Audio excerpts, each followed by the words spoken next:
Vocês vão lembrar que quando o James Webb solta aquelas imagens maravilhosas do campo profundo, e quando ele soltou, né, essas imagens de campo profundo, isso aí causou um alvoroço gigantesco. Por quê? Algumas pessoas, ao verem a imagem com os seus olhos, falaram que, olha só que interessante, essas galáxias aqui, lá no início do universo, elas são muito parecidas com as galáxias de agora. Muito bem. O que eu sempre falei para vocês? Não, pessoal. As galáxias no início do universo, elas são muito diferentes. As galáxias de agora, as galáxias que a gente vê no universo atual, galáxias espirais, galáxias elípticas, elas são galáxias resultado de uma evolução. Elas são resultado de uma evolução. Elas são resultado de interações da galáxia com o ambiente, com outras galáxias. Isso que faz com que elas sejam ou galáxias espirais ou galáxias elípticas. Lá no início do universo, não tem galáxia espiral e elíptica. Não existe. Porque essas galáxias precisam de um tempo até chegar naquele nível de maturação, podemos dizer assim, da galáxia. Beleza? Então, essa é uma coisa. Mas não adianta eu falar o que tem que acontecer. Temos que ir lá e provar e calcular. Muito bem. Então, o Cris vai estar colocando aí na tela para vocês um artigo. Nós vamos deixar tudo que a gente coloca aqui, fica lá na NV99, num lugar chamado Links Úteis, tá? Vocês entram lá embaixo. Tá?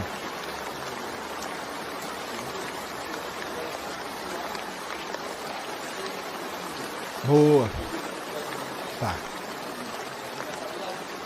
Então tem links úteis, do lado tem CSF News, que é o Ciência Sem Fim News, ali vai ter esses links todos. Então, tem um artigo que está aí na tela para vocês, que são, o artigo chama-se Galáxias Going Bananas, né? Então, inferindo a geometria 3D de galáxias de alto redshift com os dados do CEERS, que é um grande projeto, Cosmic Evolution Early Release Science, tá? E JWST, que é o James Webb. Então, o que é isso? Inferindo a geometria tridimensional de galáxias com alto redshift. Então, vamos traduzir isso para vocês. O que seria um alto redshift? Redshift, para quem não sabe, que é o desvio para o vermelho, é o fator que os astrônomos usam para medir a distância do universo. Então, astrônomo, tá, pessoal? Os astrônomos, eles não gostam de falar que uma galáxia está a 10 bilhões de anos-luz de distância.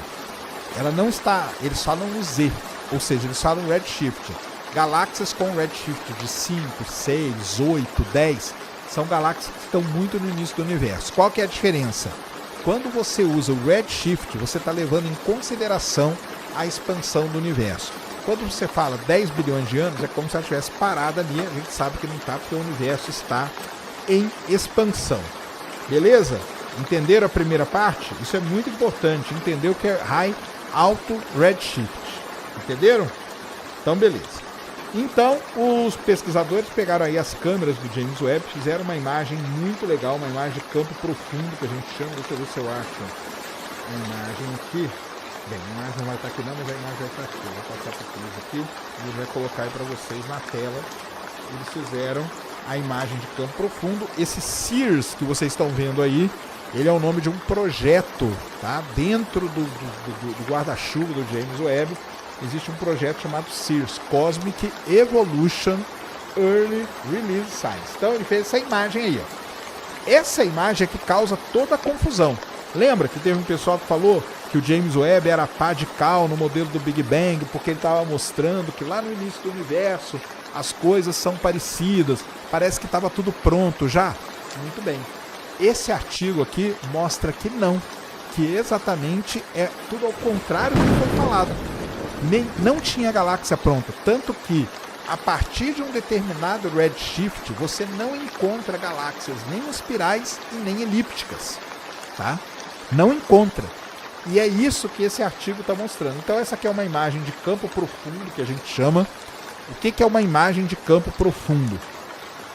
Uma imagem de campo profundo, para você ver essa imagem aqui, você tem que considerar que existe uma dimensão que é a profundidade do universo. Então as galáxias que são mais branquinhas são galáxias que estão mais próximas da gente. As alaranjadas são um pouco mais distantes e as vermelhas são muito distantes. É assim que você interpreta essa imagem. E aí você vai ver aqui, ó, galáxias espirais, show de bola, que são galáxias que estão próximas. Galáxias elípticas, perfeito, sem problema nenhum, estão próximas. E lá no fundo do universo, perto do Big Bang, perto da origem do universo, você tem as galáxias mais avermelhadas.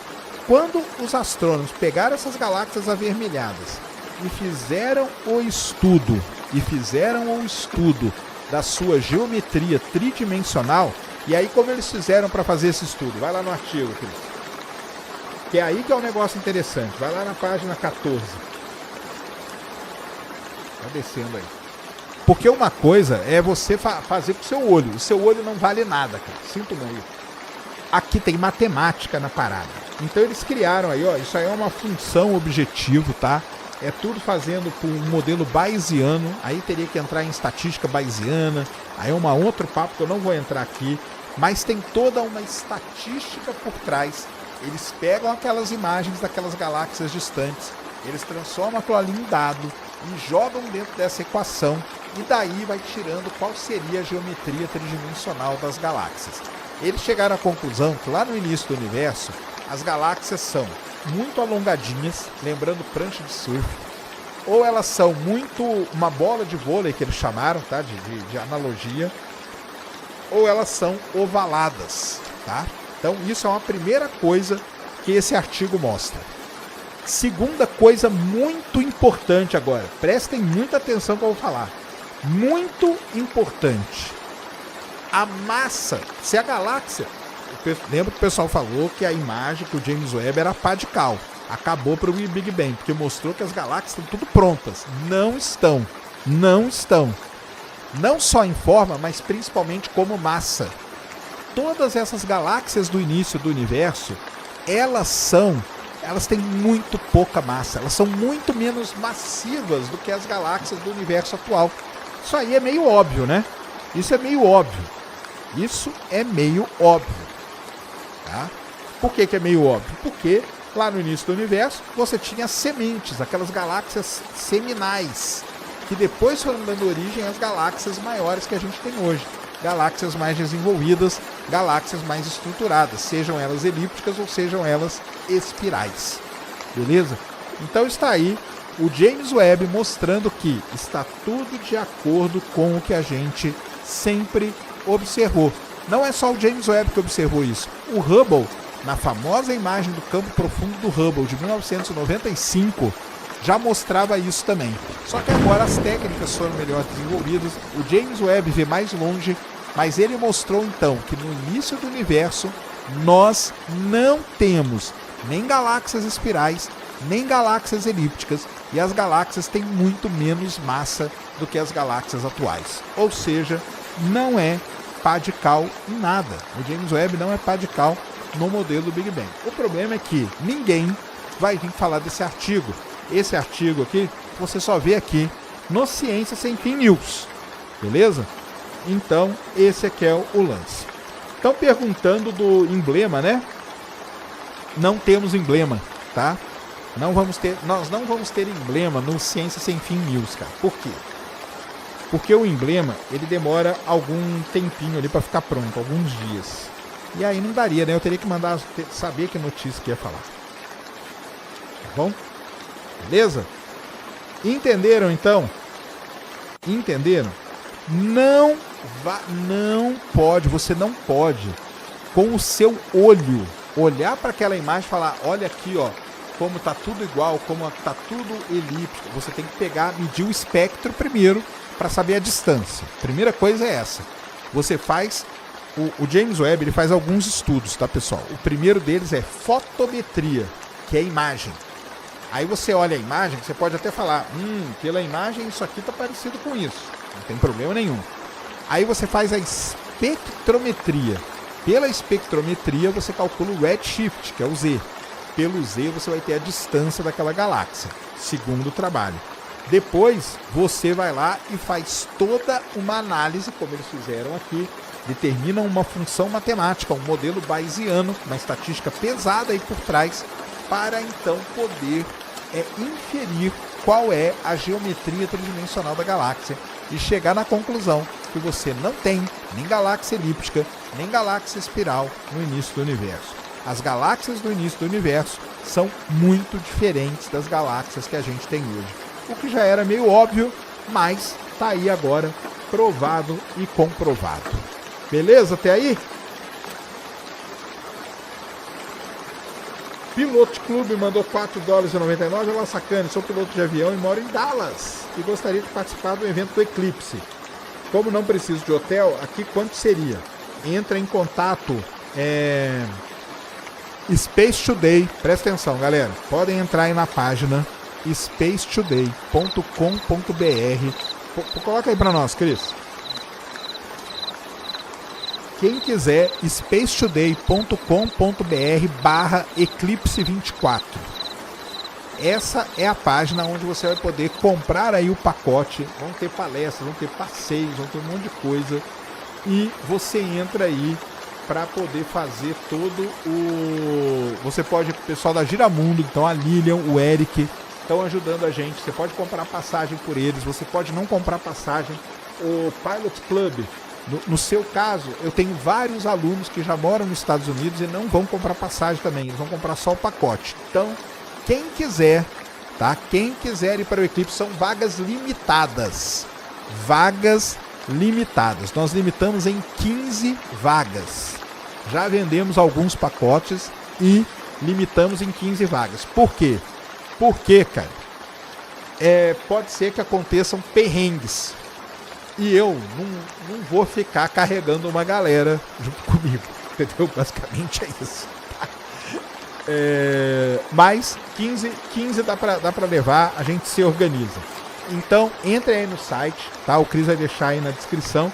Eu tô até adiantando, porque eu só ia fazer isso domingo, mas vocês aqui do Ciência Enfim News são especiais, estão no meu coração, então eu tô divulgando hoje pra vocês. Tá aí, ó, pra vocês entrarem em contato, fecharem um pacote. Vai ter palestra, vai ter visita em museu de ciência, visita em planetário, vai ter um monte de coisa legal pra gente fazer lá em Dallas. E no dia 8, assistir o eclipse, participar da live comigo e nós vamos fazer um barulho muito bom lá, beleza? Tranquilo? Então é isso aí. Grande professor César Lenze mandou... Professor, nós temos que marcar aquele episódio, hein, cara? Com o Jota, né? Temos que marcar. Fala, Sérgio, excelente episódio, como sempre, aguardando Marcado Ciência Responde. Isso! E o dia vinda para EFITA, aqui no ITA, esse ano. Bora, vamos aí no ITA esse ano e vamos marcar aquele episódio lá com o Jota, tá bom? Tiago Camargo Pacheco mandou $2. Qual a diferença do James Webb para o próximo telescópio? Tiago, todo o telescópio ele é diferente, cara. Então vamos lá. Qual é a diferença do James Webb para o Hubble? O Hubble, ele observa no ultravioleta, na luz visível e no comecinho do infravermelho. Aonde que o James Webb observa? No infravermelho próximo e no infravermelho médio. Qual que é o próximo grande telescópio espacial da NASA? É o Nancy Grace Roman.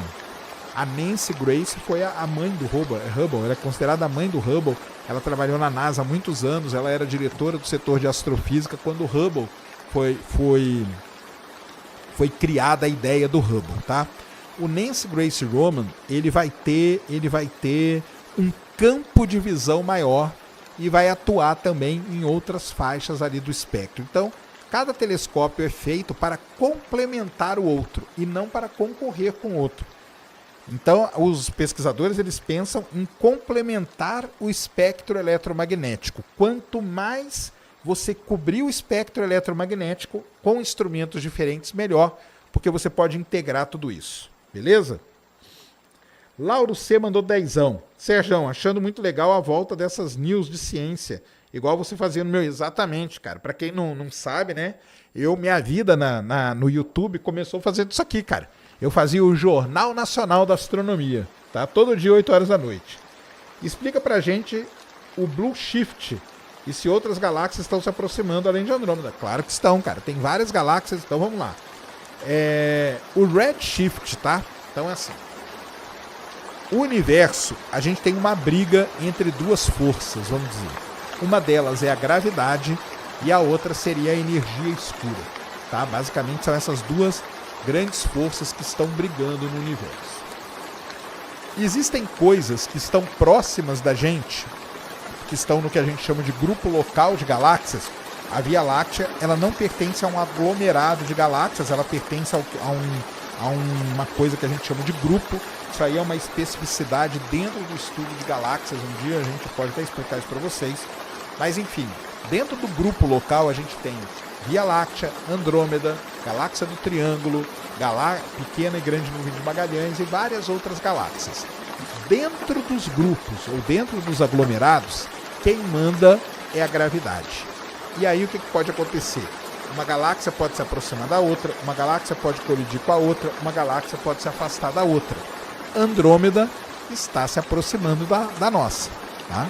Tem outros que estão se afastando, a M33 está se aproximando também e tudo mais.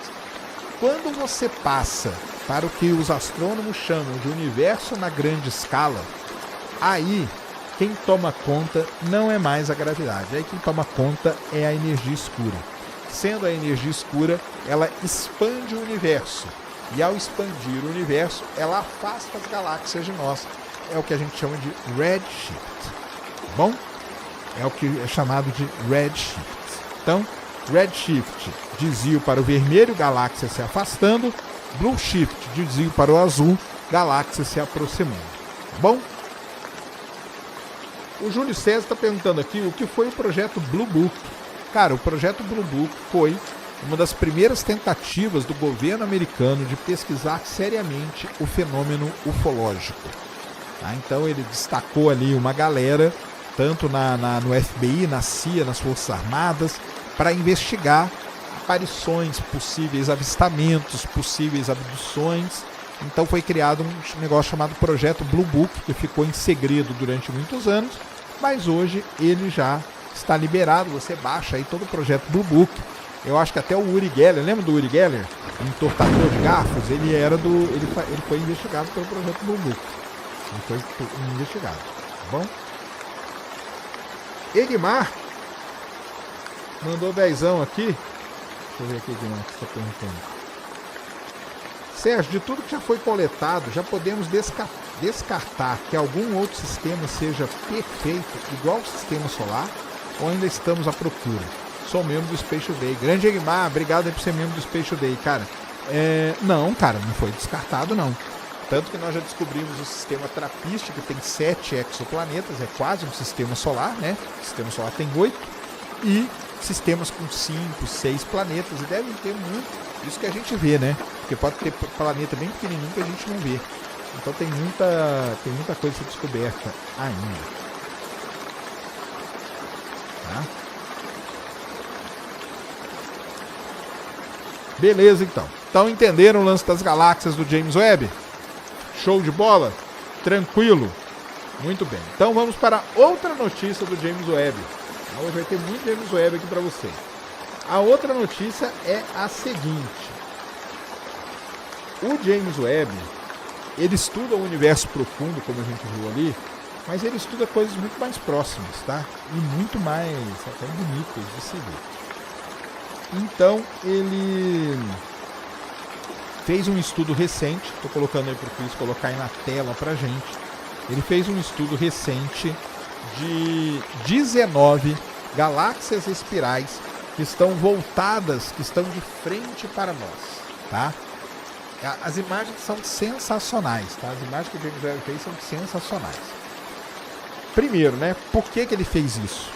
Muita gente acha que o James Webb só está interessado em ver o início do universo ou ver atmosfera de exoplaneta. Não, ele está interessado em estudar galáxias próximas. Essas aí são galáxias bem próximas da Terra, tá? Por que ele está estudando isso? Porque, primeiro, né, a Via Láctea seria uma galáxia espiral, barrada, com uma barra de estrelas no meio. Como que a Via Láctea surgiu? Como que ela evolui? Como ela vive? a gente é difícil da gente ter essa noção porque a gente está dentro da galáxia. Então a gente olha para galáxias que são parecidas com a nossa e a gente tenta entender o que está acontecendo lá. E ao descobrir o que acontece lá, a gente coloca no nosso ponto de vista. É isso que os astrônomos fazem e por isso que o James Webb foi apontado para 19 galáxias espirais. Viu coisas muito interessantes, então ali no núcleo, né, como a gente já sabia, estão as estrelas mais velhas. E eu acho que eu falei, me cobraram aqui, eu acho que eu falei uma coisa errada no meu vídeo, tá? Sobre isso, vou tentar explicar. Porque eu falei que as estrelas nasciam no meio e iam migrando para os braços, então no braço era para ter estrela mais velha do que no meio. Beleza, aí é mesmo, e está totalmente errado, tá? Porque é o seguinte, as estrelas mais velhas, elas se acumulam no centro da galáxia, porque ali, ó, elas foram formadas há muito, muito tempo, e o gás e a poeira vai sendo jogado para os braços espirais, onde estrelas mais novas vão se formando. Deu para entender melhor agora, né? Tá?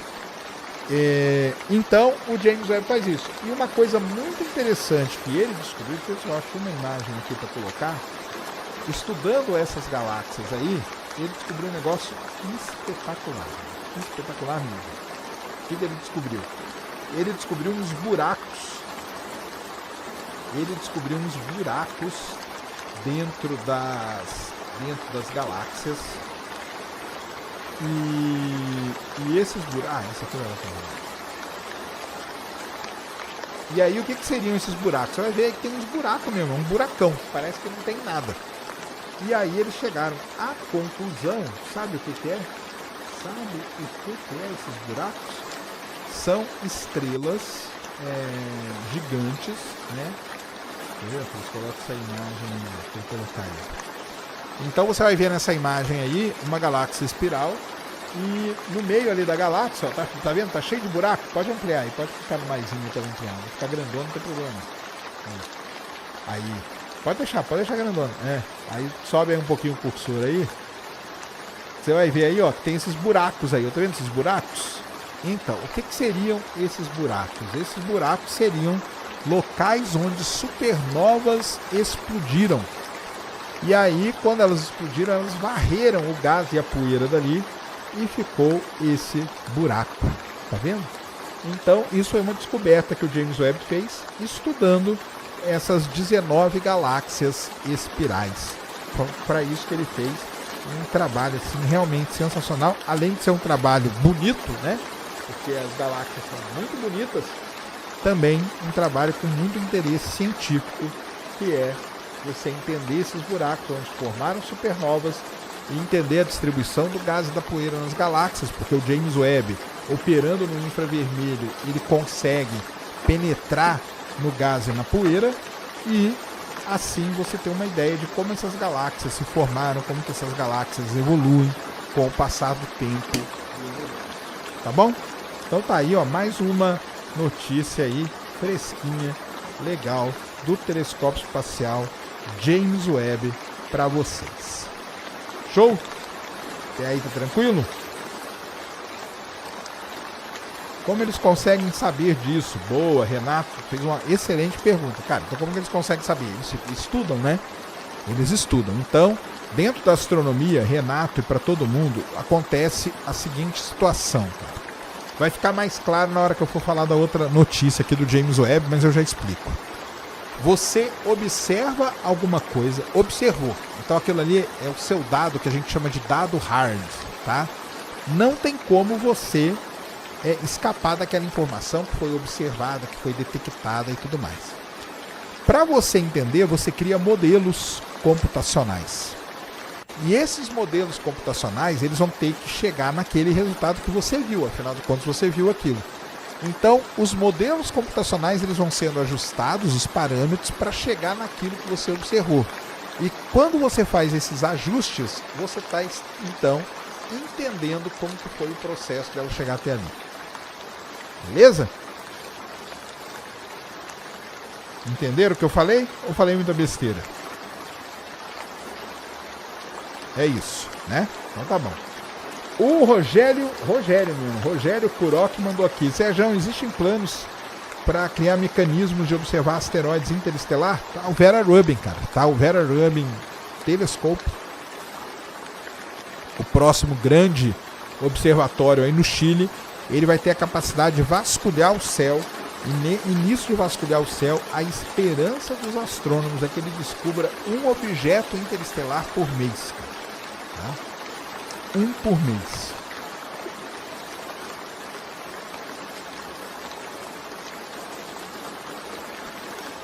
O Antônio perguntou assim, ó, quanto seria o diâmetro dessa explosão? E com relação a gente, tem alguma que possa explodir e pegar a gente? A segunda parte da sua pergunta, não tem. Tá? Não tem. Fique tranquilo que não tem. Esses buracos aí, ele tem dezenas a centenas de anos-luz de diâmetro. E nós, a supernova mais próxima da gente que pode um dia explodir e danificar a Terra, está a muito mais do que isso. Tá? Então fica tranquilo. Podemos disponibilizar imagens para baixar em alta... Não, Eduardo, nós vamos disponibilizar o link, cara, tá? Então, o link, o Cris vai colocar lá o link dessa matéria. Lá nesse link, você tem a imagem na resolução que você quiser, cara. Desde baixa até ultra alta resolução. Então, vai deixar tudo ali no CSF News, tá? Que é uma pastinha do lado do links úteis. Beleza?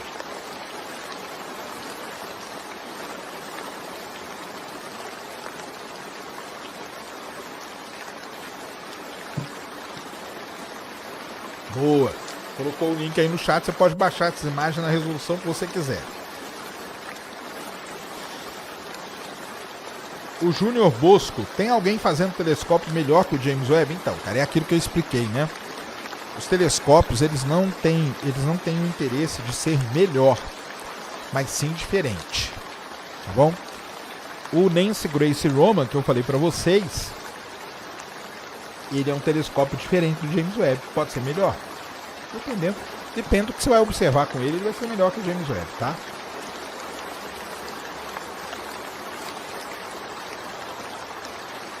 Tá bom? Sou viciado no Monster, mas Monster sem açúcar, tá? Monster sem açúcar. Sérgio, como diferencia um meteoro de um lixo espacial? Sobre as cores, poderia falar mais? Cor nem tanto, Caio. Tudo bem, cor também. Meteoro normalmente ele é esverdeado, tá? A cor do meteoro riscando, rasgando a Terra, normalmente é esverdeado. Mas a principal diferença é a velocidade. Quando você vê um objeto que está reentrando devagar e perdendo pedaços, isso normalmente é lixo espacial. Quando você vê um objeto riscando rapidamente, normalmente é um meteoro. Tá bom?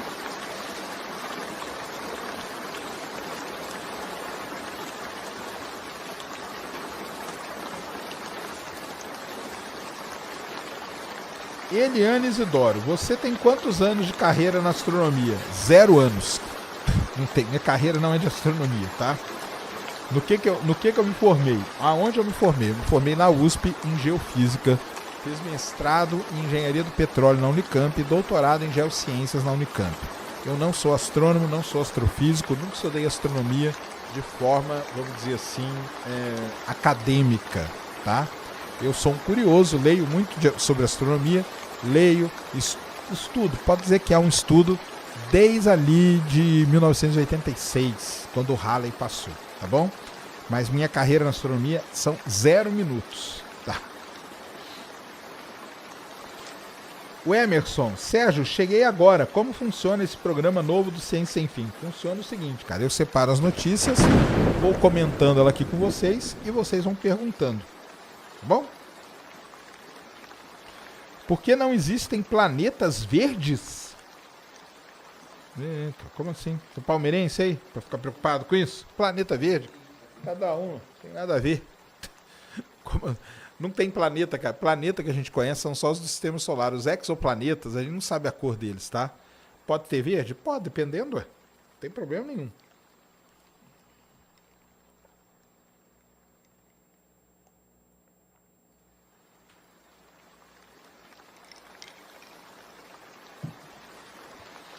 Talvez o que você quis dizer, não existem estrelas verdes.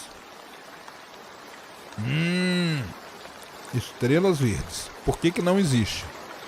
Por conta dos elementos químicos, porque a cor da estrela está ligada ao elemento químico e à temperatura dela. O verde, ele está no intervalo ali. O verde é como se ele ficasse exprimido. Então ela não aparece esverdeada pra gente, tá bom?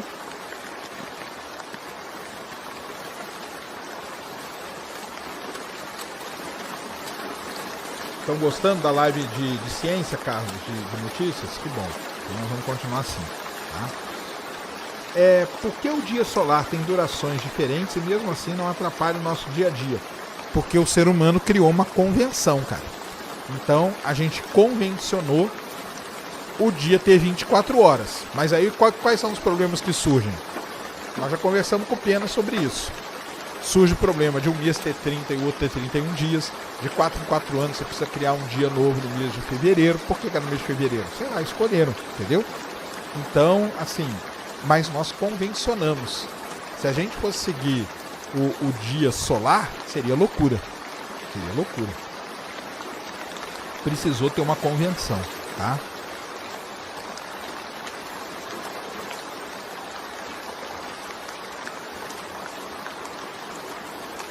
Rogério Coroa, Serjão, existem planos em criar isso que eu já respondi. Richard Meg, Serjão, quais impactos na sociedade pode acontecer caso nossa medicina consiga prolongar a vida humana por mais 100 a 200 anos? Pô, seria sensacional, né, cara? Viver por mais 100, 200 anos poderia testemunhar muitos acontecimentos aí, principalmente na ciência, né? Porque, principalmente na minha área, que é a geologia, que as coisas mudam muito lentamente, seria demais. Então, por que não 13 meses de 4 semanas? Boa pergunta. Calendário é um problemão. O Pena vem aí semana que vem, e é sempre um tema legal de falar com ele, que é sobre calendário. Ele adora. Existe um calendário chamado calendário draconiano, né? Draconiano? É isso, draconiano, né? A gente usa o calendário gregoriano, que tem toda uma coxambração ali para dar certo, tá?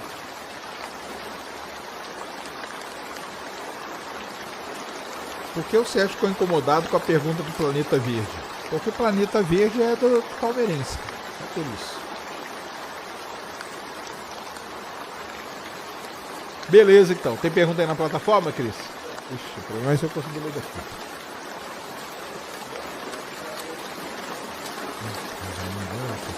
Manda o link, então que eu abro aqui.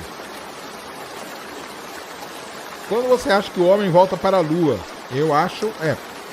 Decatrian. Boa, eu falei errado. Decatrian. Isso aí, eu falei o que é draconiano, né? Nada a ver. Decatrian, calendário Decatrian. Esse é perfeito mesmo, tá? Voltar para a Lua pela NASA, pelos planos atuais, 2027. Planos atuais 2027. Vamos ver se eles vão se concretizar. E aí onde que fica? Tá aqui embaixo, né? Então o Guto aqui, ó. Fala, Serjão, tem uma dúvida que não tem a ver com espaço. O que acontece com o espaço que o petróleo dá? Tá. Tem a ver com o espaço. Injeta água do mar no lugar. Se for isso, altera alguma forma o nível do mar? Abraço dos Estados Unidos. Um salve, Guto. Cara, isso é um grande problema, problema de geomecânica seríssimo que a gente tem hoje, tá? Normalmente são injeta-se muito CO2 e muita água no poro das rochas. Só para lembrar pro pessoal, eu vou fazer um programa especial de petróleo para vocês, tá? Mas já adiantando, a gente fala reservatório de petróleo, as pessoas acham que lá no fundo da terra existe uma piscina cheia de petróleo. Não é assim. O petróleo, você tem uma pedra, imagina uma pedra, tá?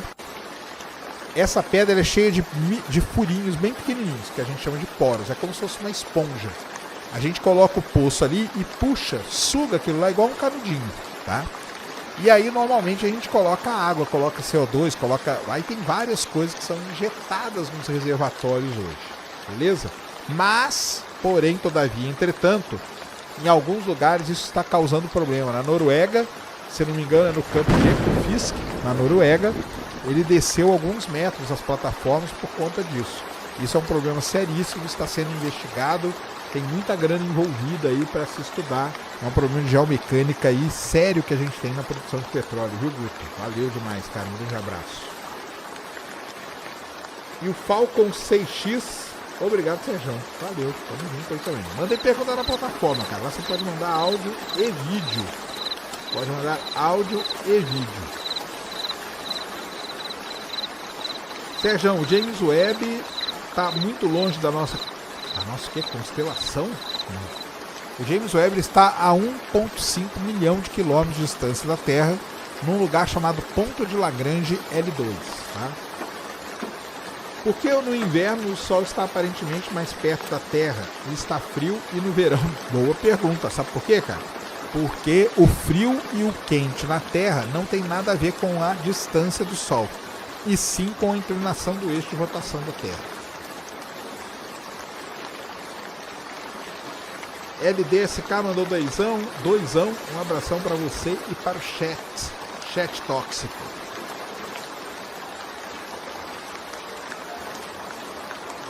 Eu falei duas, tem mais uma? Falei do Falcon, falei já. Você acha que o clima interfere na capacidade cerebral? Muito, muito. Isso aí já tem estudo comprovando isso, tá? Aí vocês vão lá no Eslão, vai lá no Eslão Delanagori, perguntem pra ele, tá? Existem estudos aí que mostram que influi pra caramba, tá? O Egmar mandou mais 5 aqui. Se é possível encontrar um sistema parecido com o sistema solar, é também possível encontrar vida inteligente? Opa, e calma lá. Calma. Aí você tá dando um pulo muito grande, cara. Muito grande. Pode ser um sistema parecido com o sistema solar em número de planetas, mas até aí, de ter algum planeta ali que tenha vida igual a nossa, é muito difícil. Calma, garoto. Ai, viu? Não afeta em nada a distância, tá? Bruno Medeiros, tem superchat do Bruno Medeiros aí? Deixa eu ver aqui. Bruno Medeiros, tá aqui, ó. Mandou 5. Salve, Serjão. E aí, já falou sobre a treta que o Elon Musk vai enfrentar? Não falei ainda, tá? Vou falar. Ainda vou chegar nesse tema aí, Bruno, que é sobre o Starship sendo confiscado pelo DoD, que é o Departamento de Defesa americano.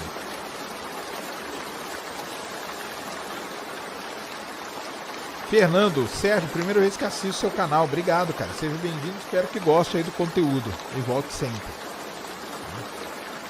Existe vida inteligente fora da Terra. Prove que estou errado. Não, cara. Você tem que provar que existe. Teoria unificada, física clássica, relatividade geral com mecânica quântica. É uma teoria. Isso aí, quando o professor Lenz vier aqui, a gente fala. Boa noite, Sérgio. Se eu encontro petróleo na minha propriedade, estou rico ou é do governo? No Brasil é do governo, Jean. É obrigado a dar para o governo vai te pagar um royalty, dependendo do quanto que você produz o seu petróleo.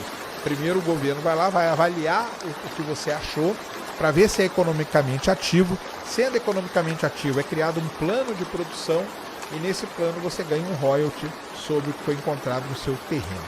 Tá bom? Queria saber como o Sérgio faz para lembrar. Eu não lembro de tudo não, cara. Tá, João? Esse meteoro à sua direita é uma ilusão ao que Deus tua... É uma ilusão, sim. É um meteoro aí bonito, né? Vocês gostaram, né? Gostaram do cenário, galera? O Lauro C mandou R$4. Sérgio, o que você acha do Neuralink? Usaria? Vamos lá. Não é minha área. Então eu vou seguir o que o grande professor Nicoleles fala sobre o Neuralink. Ele é radicalmente contra, porque ele acha que é uma técnica altamente super invasiva. E hoje você não precisa desse tipo de técnica para salvar os pacientes. Ponto.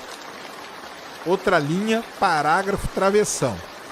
Não quer dizer nada isso, do ponto de vista do capitalismo do Elon Musk. Ele pode usar isso para colocar em várias pessoas, mesmo que seja invasivo, e não está nem aí para isso, tá?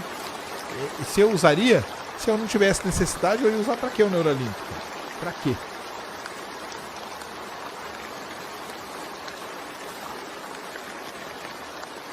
Não teria por que usar. Mudou o cenário? Olha aí, o que vocês acharam do cenário? Dá uma opinião aí, a gente precisa saber do feedback de vocês. Tem quase 2.000 pessoas aqui ao vivo com a gente. E digam aí o que vocês acharam do cenário.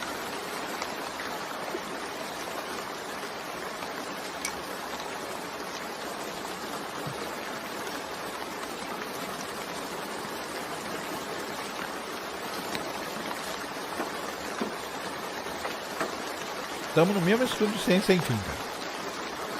Por incrível que pareça. O Francioli fez uma pergunta interessante aqui, ó. Mediante estudos através de satélites, sondas e missões sobre gases para a produção, é possível encontrar petróleo nesses lugares sondados? Cara, o petróleo, ele é decorrente de acumulação de matéria orgânica. Essa é a origem do petróleo. Ah, Sérgio, mas eu li que pode ser inorgânico. Boa, você leu, cara. Eu sei que você leu. E se você falar isso, você está usando a tática de debatedores desonestos, que fazem um negócio chamado cherry picking. Em 200.000 artigos, tem um lá que o cara fala que é inorgânico, tá? Mas não é. É comprovado que o petróleo tem origem orgânica. Ah, mas os russos lá falam que não é. Deixa eles, cara. Eles são 1% do negócio, tá? Quer dizer isso o quê? Se eu encontrar petróleo em outro planeta, se o petróleo é de matéria orgânica, eu encontrei o quê? O quê? Vida. Isso aí. Então, por enquanto não tem petróleo em lugar nenhum, tá? Por enquanto não tem petróleo em lugar nenhum, porque se tiver petróleo tem vida. Ou teve no passado, né?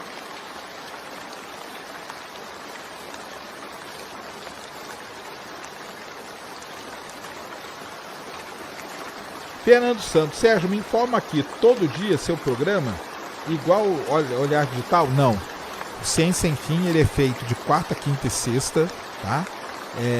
Podcast, Ciência Responde, que a gente faz um tema específico, vai respondendo perguntas, e agora o Ciência Sem Fim News, tá? E lá no Space Day eu tenho vídeo todo dia.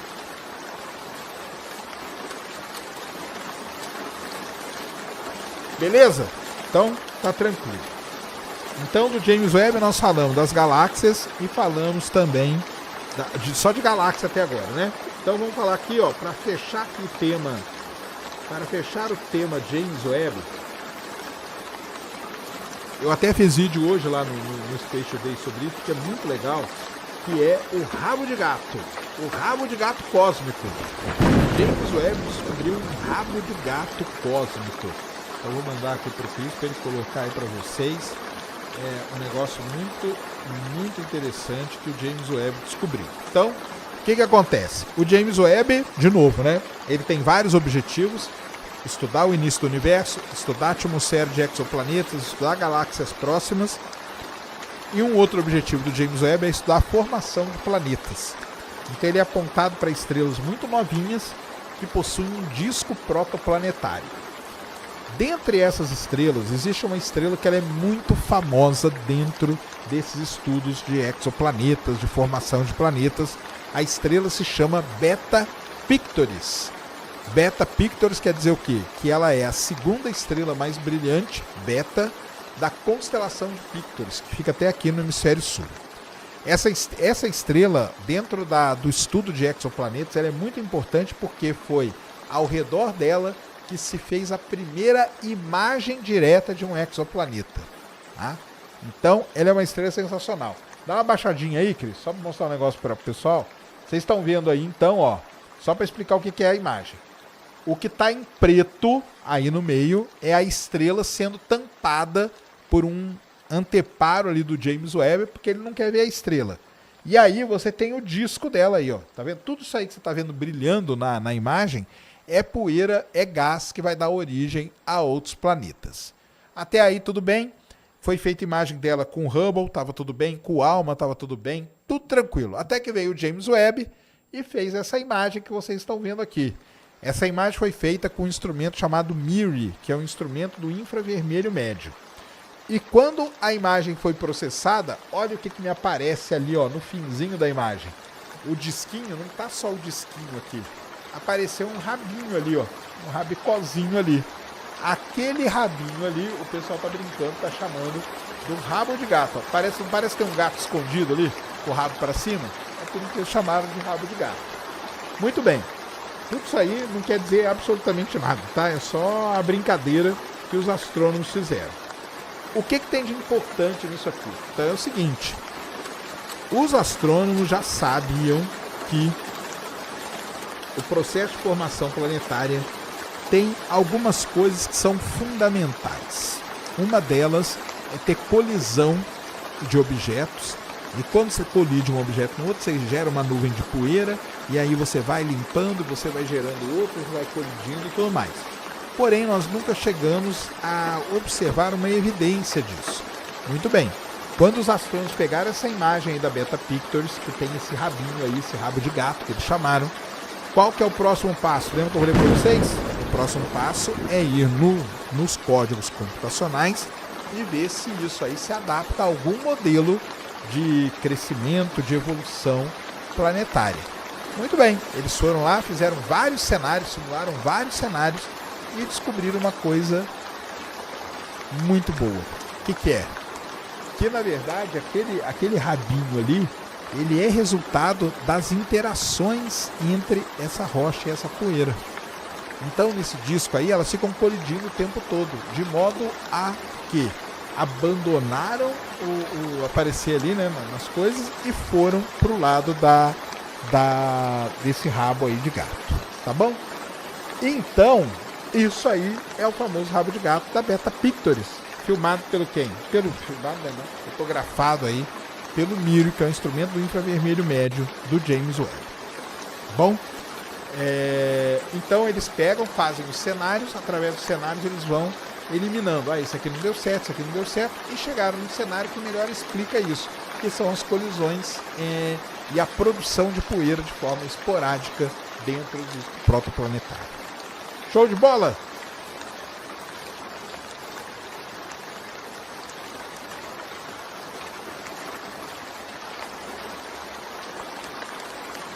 Sérgio, essas estrelas são formadas por hidrogênio porque os planetas que são muito menores são rochosos, como a Terra. Não teria que ser hidrogênio também? Boa pergunta, Carlos. Não teria. A estrela, ela é formada e vai adquirindo massa até o quê? Até começar o processo de fusão nuclear. Aí você tem uma estrela. Quando acontece isso, vários elementos são expulsos da estrela. E esses elementos, eles ficam vagando ali pelo disco protoplanetário. Acabam se condensando, se solidificando e formando planetas do futuro. Então é assim que acontece mais ou menos o processo. Por que a Terra é rochosa?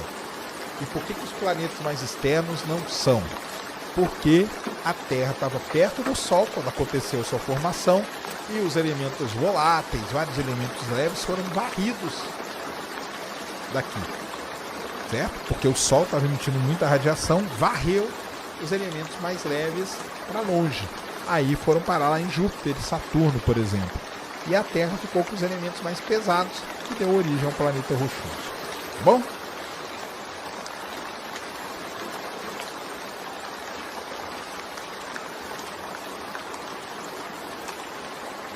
O Emerson perguntou aqui, ó.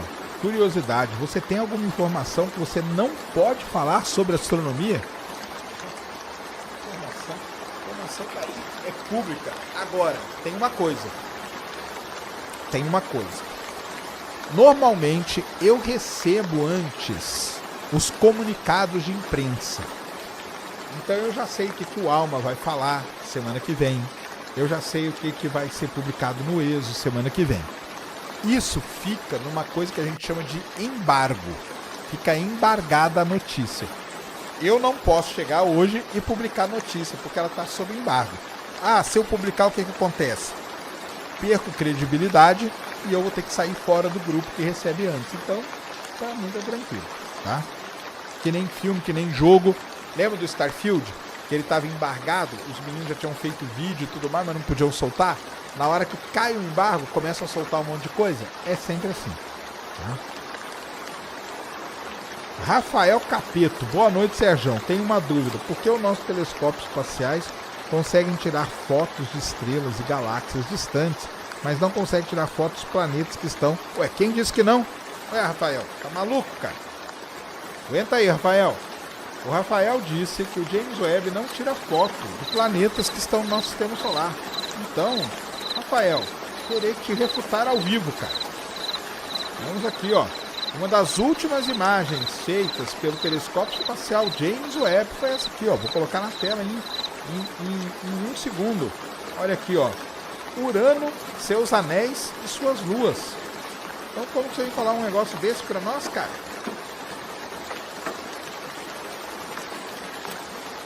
Aí, ó. Coloca aí, Cris. Então tá aí, ó. Planeta Urano. Olha que coisa linda a imagem de Urano. Urano gira deitado, né? Então ele tá girando de frente para nós, ó. Os anéis aí, esses pontinhos do lado aí são as luas de Urano, tá? São as luas de Urano. Numismática Ouro Preto. Ouro Preto! Duvido ler a minha mensagem. Boa noite, Sacane. Manda um salve aqui para Ouro Preto, Minas Gerais. De qual república você tá falando, cara? Conta aí para nós. De qual república você tá falando?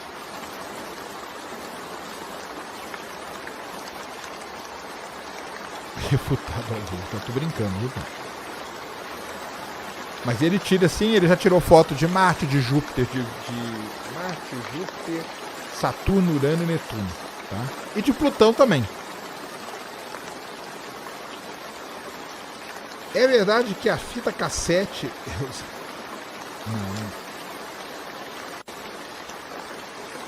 O Lauro mandou cincão. Serjão, como pode a energia escura e matéria escura ser 96% do universo e a gente não vê? Boa pergunta, né, cara? Então, como pode? Porque é coisa mal mistério que a gente tem, cara.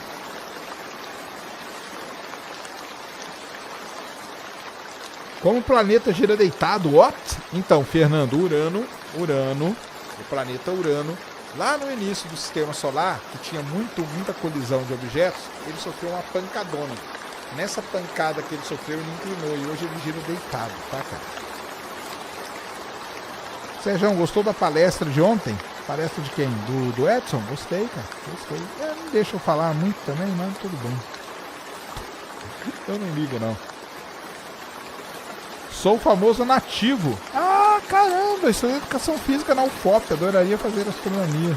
Olha aí, que maneiro. Você já veio aqui, não precisa, já fui muito em Ouro Preto, cara, tá? Já fui em Ouro Preto, já fui banca. Meu orientador era estudante de Ouro Preto, da saudade da mamãe. Eu ia muito em Ouro Preto, tá, cara? Muito mesmo. Belíssima cidade, ia nas minas aí também, em volta. E um belíssimo lugar para se morar, para se viver, para se estudar. Embora, essa parte aí a gente tá ligado que, né, você tá ligado. Rafael Capeto, caraca, Sérgio, desculpa, não, cara, falei zoando com você, cara. Eu tinha essa impressão, achava que era só uma questão de tipo de instrumento. Não, ele faz de tudo, tá, cara? Ele faz de tudo. Ele tira foto de asteroide, ele tirou foto do Dimorphos sendo atingido pela sonda, tá? Não tem nada, não. Eu falei de zoeira com você também, tá? Leandro Ribeiro, te amo, gordinho. É possível o céu do norte ser mais bonito que o céu do sul? Cara, isso é uma dúvida, né? Que são diferentes, né? Mas todo mundo fala que o céu do hemisfério sul é mais bonito, do ponto de vista astronômico mesmo.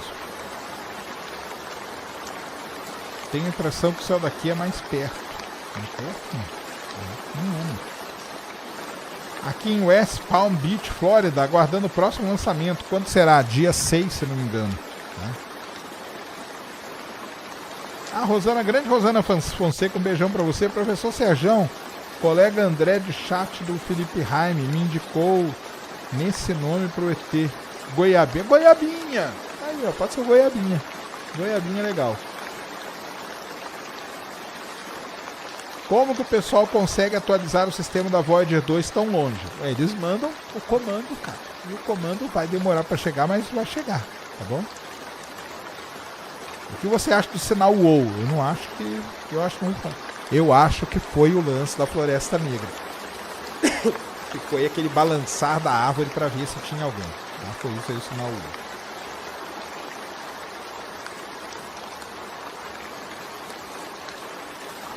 Temos então de nome Goiabinha, Varginho. Vamos fazer uma enquete com esses dois nomes aí para escolher? Etevaldo? Então tá, ó. Etevaldo. Vamos fazer uma enquete aí no chat. Tem o quê? 2.060 pessoas, tá bom? É um número bom pra fazer. O Cris vai montar uma enquete aí. Qual o nome do ET? Etevaldo, Varginho ou Goiabinha? Vocês escolhem, tá?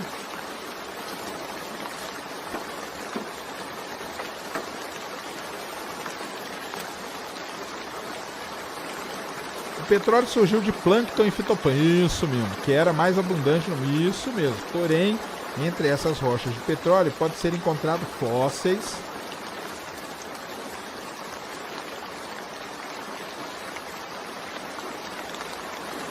Podem ser encontrados fósseis de animais aquáticos. É possível também. Sim, é possível. Só que eles, se você tem o fóssil, eles não viraram petróleo, né, cara? Tá bom? Li certa vez que o terremoto de 8.9 Richter teria alterado levemente a inclinação do eixo do planeta. Essa mudança poderia inferir em nosso clima? Pode inferir sim.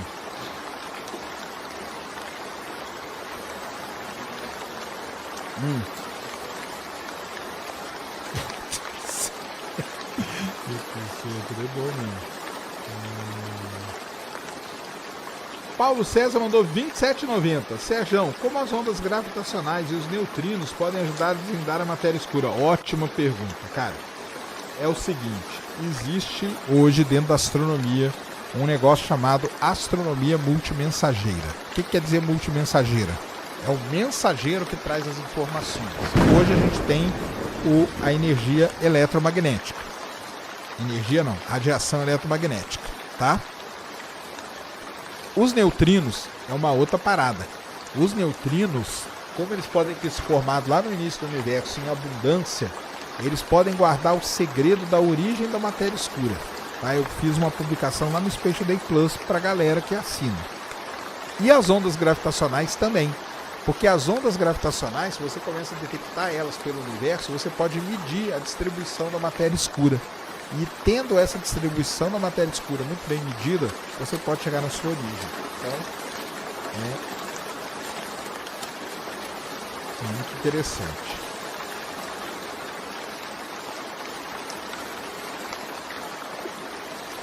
Sobre o caminhoneiro que eu conto ontem, né, que já contei algumas vezes, o Fábio está perguntando se ele não podia ter problemas mentais. Poder até podia, mas ele passava por exames rigorosos no trabalho dele, porque como ele era caminhoneiro, ele não podia ter problema nenhum, tá?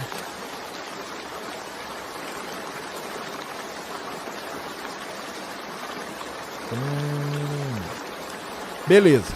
Então, falamos bastante do nosso queridíssimo telescópio espacial James Webb. Bastante coisa, né? As galáxias do início do universo são diferentes das galáxias atuais, mostrando que não tem nada de universo nascendo pronto, que tudo evoluiu bonitinho como a gente sabia. Segundo, o James Webb estudou 19 galáxias espirais, galáxias que estão de frente para nós para entender a formação, a origem, a evolução delas e muitas outras coisas. E terceira coisa, o James Webb estudou Beta Pictoris, uma das estrelas mais famosas que tem, e ali detectou esse rabo de gato, que deve ser produção esporádica de poeira, tá bom? De poeira. Muito bem. Ontem, o que aconteceu ontem? Ontem não, desculpa, aconteceu hoje.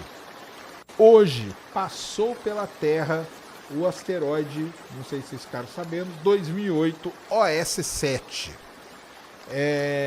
Foi criado aí um certo frisson, tá? Mas ele passou tranquilo. Ele tinha ali cerca de 300 metros de diâmetro, tá? É um asteroide de um tamanhozinho considerável, é sim, mas aparentemente não, né? Ele não bateu com a Terra, porque ele já passou. Então, ele passou, na verdade, ele passou bem longinho até da Terra, tá? E sem problema, sem nada. Lembrando que hoje, né, é tudo muito monitorado. Então você tem redes igual a Bramon, que é a rede brasileira. Você tem isso aí espalhado pelo mundo inteiro para estudar os meteoros e os meteoritos.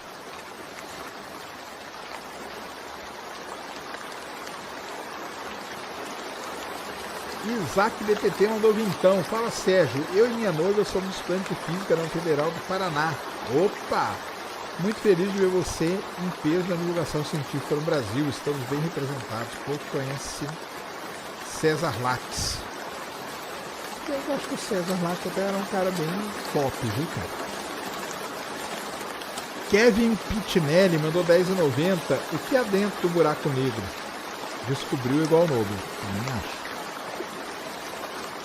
É assim mesmo. O que é a singularidade, né? Ninguém explica isso direito. Muito bem.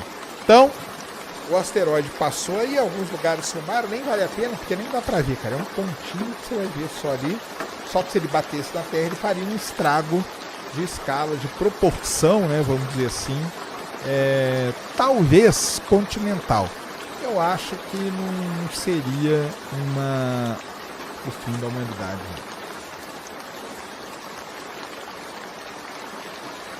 Acho que não seria. Muito bem. Então, tá aí. Vamos falar um pouco agora. Tem muita coisa pra gente falar da Starship. O que é Starship? Starship é o novo foguete da SpaceX, do Elon Musk. Enquanto a Starship ainda não voou para valer, o pessoal já está vendendo coisas da Starship. Coisas quer dizer o quê? Espaço dela. Tem um espaço gigantesco para levar um monte de coisa. O Aral 624, Serjão, sobre o Toy 7Bzinho. Existe possibilidade de... Então, vou falar disso aí, tá? Vou falar desse exoplaneta hoje ainda. Aguenta aí. Aguente aí. Então, a Starship, ela está sendo, primeira coisa, contratada para lançar a Starlab.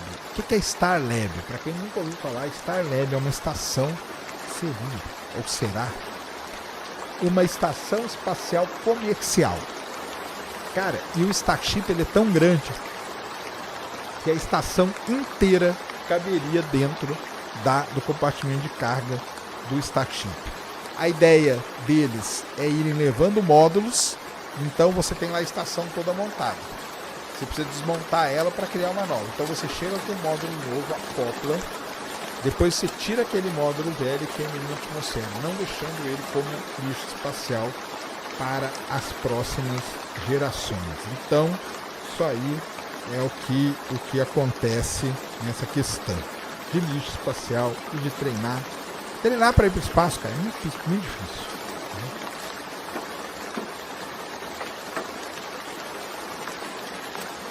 Muito difícil. Quem tá ganhando aí? A enquete.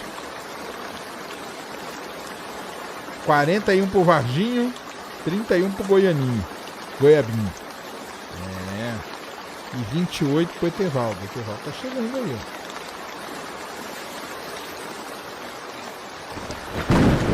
Então, essa é uma notícia da Starship, que ela está sendo adquirida, né, para fazer a última viagem aí do satélite de comunicação, deixar eles lá. Mas tem também o lance, né, atual. E atualmente, além de estar fechando esses contratos, né, isso que eu queria dizer, a Starship, cara, essa semana ela foi meio que peitada, o Elon Musk, né, pelo DoD, que é o Departamento de Defesa dos Estados Unidos, que está querendo confiscar a Starship, sabe-se lá para quê, né? Eles também não vão falar, eles não são bestas, vão falar isso. Mas, então, a Starship aí tá nesse nível. Cris, coloca lá aquelas imagens lá.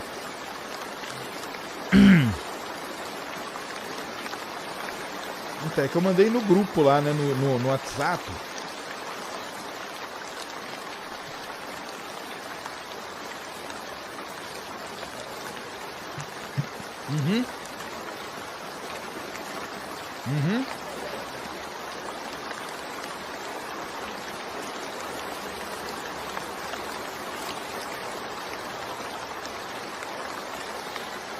Isso aí, vamos falar um pouquinho então sobre o que está acontecendo em Starbase, tá? Starbase, para quem não sabe, é onde acontece montagens aí do Starship. Peraí, eu tenho que mandar uma aqui. Peraí que eu vou. Não tem.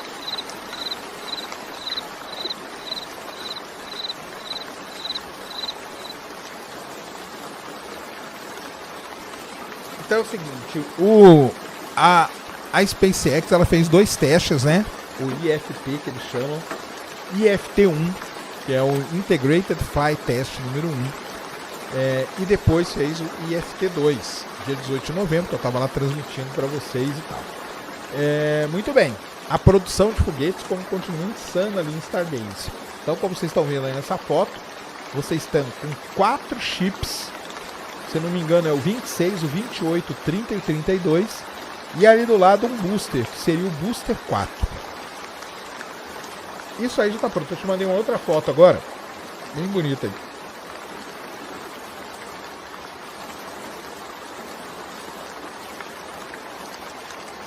Isso aí.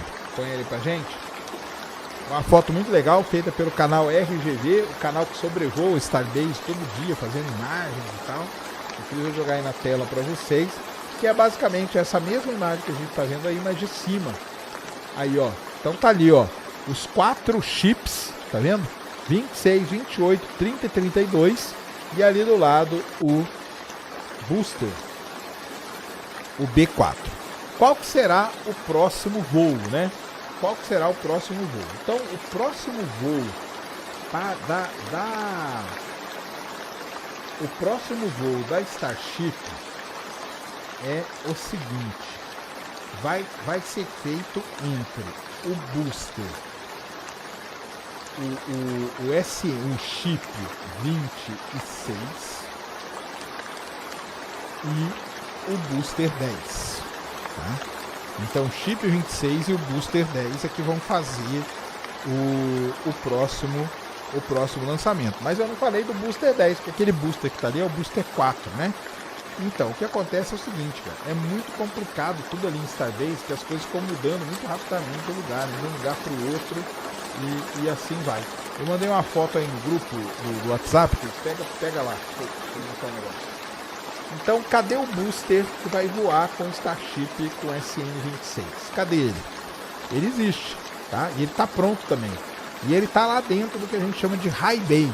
Tem uma foto aí muito legal que nós vamos mostrar. Tudo isso por quê? Porque a SpaceX já entregou o relatório do segundo voo para a FAA. A FAA está agilizando as coisas e olha só, pode ser que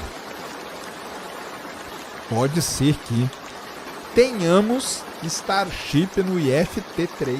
Olha aí, que bonito. Isso aí é dentro da High Bay. E aí estão os boosters daqueles foguetes lá. Então a gente está falando do S26, 28, 30 e 32. Aí você tem o booster 10, deve ser o 12, né? 14. Tudo aí, ó, esperando para voar. É aquilo que eu sempre falei. A SpaceX, ela vai demorar para fazer os primeiros testes, mas depois que isso acontecer, vai ser um atrás do outro, porque na verdade está tudo pronto. Eles só colocam lá, montam, testam, se deu ok, eles mandam bala. Então, com tudo isso, toda essa movimentação aí em Starbase, com o relatório já da SpaceX falando o que ela errou no segundo voo, está rolando boatos de que nós teremos o terceiro voo do Starship. Anotem aí, ainda no mês de fevereiro. Ainda no mês de fevereiro poderemos ter o terceiro voo lá direto de Boca Chica. Bom, se tiver, claro que eu vou querer ir, né? Então, já fiquem aí espertos para fazer a pressão aí em alguém, em alguma empresa, para me levar para lá, porque é uma emoção diferenciada ver o monstrão do Starship. Tá? Então, isso aí. Algumas notícias aí da SpaceX, que está nesse período aí, né, de limpando aquele terreno, mudando, mexendo nas coisas e esperando então o nosso queridíssimo IFT-3, que é o Integrated Flight Test número 3 da SpaceX. Show de bola até aí?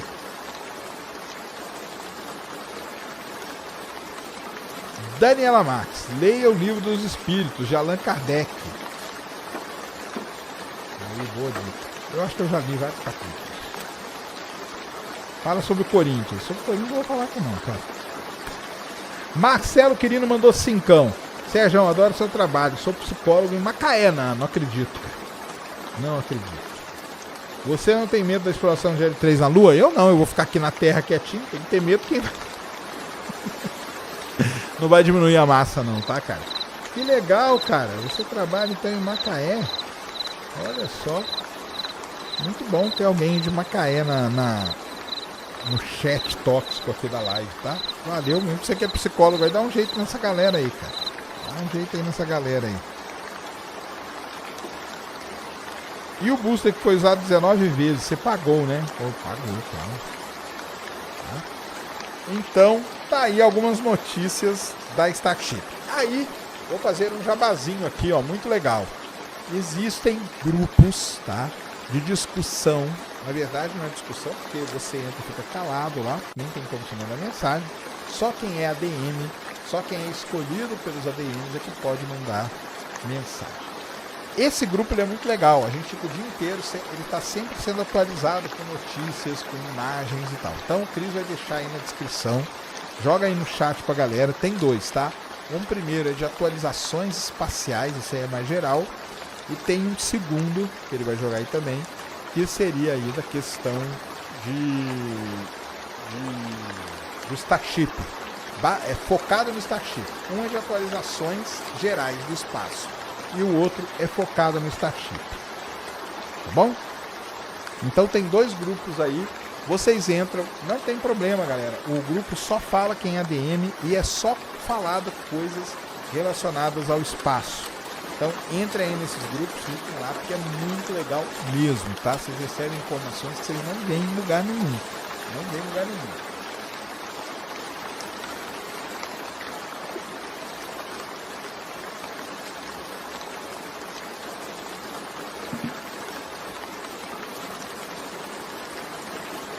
Deixa eu mandar aqui ele ler.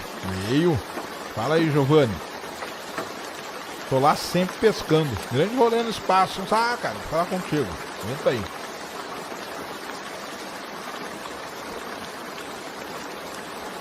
Aqui de Maricá. Vendo sua aula de alta tecnologia. Obrigado por nos trazer conhecimento. Tamo junto. Paulo Vitor mandou em 99. Pulei seu superchat?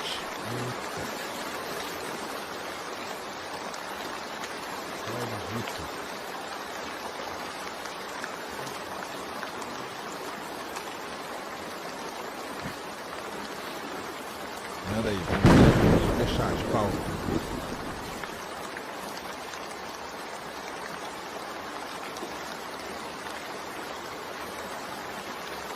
$9,99. Fala, Sérgio, acompanhando você aqui dos Estados Unidos. Pergunta uma vez que estamos dentro da nossa galáxia, como foi possível chegarmos à conclusão? Ah, ótima pergunta, aliás, Paulo Vitor, que você fez. Foi mal ter pulado. Como que a gente sabe que a galáxia é espiral se nós estamos dentro dela? Belíssima pergunta. O que acontece é o seguinte. Você começa a estudar a posição das estrelas. Você faz um grande mapa de posição de estrelas. Por isso que existe uma missão chamada Gaia. Essa missão está lá para isso. Ela está medindo quase 2 bilhões de estrelas, a posição com exatidão. À medida que você vai medindo a posição da estrela, a coordenada dela, e vai colocando tudo num mapinha, você vê que começa a formar um braço espiral. E daí, pela metalicidade, pela composição química das estrelas, pela distribuição de estrelas que a gente observa e tudo, a única explicação para que isso esteja acontecendo da maneira que está é que a gente teve, então, a gente sabe, né? Então, como que a Via Láctea chegou nesse ponto? Mas é uma pergunta muito interessante, que uma dúvida que muita gente deve ter é essa, né? Como que eu sei a forma do negócio? Eu estou dentro dele. Mas tem como sim.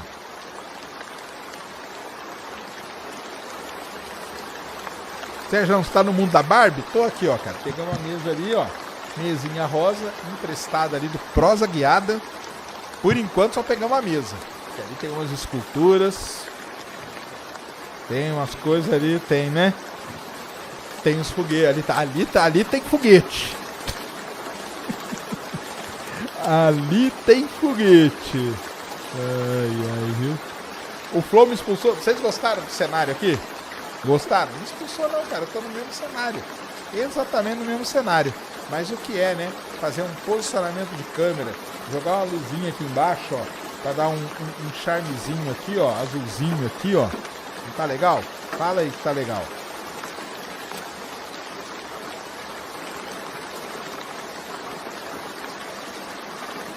Fala aí se tá legal. Muito top, né? Mariano Moreira mandou 2, falou que pulando dele também. Deixa eu ver aqui.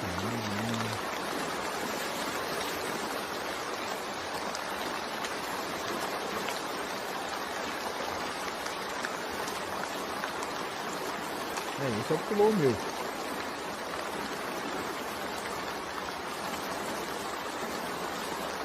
Mandou $5. Quando você vier aqui em Utah no Eclipse, não, eu respondi lá no começo, cara.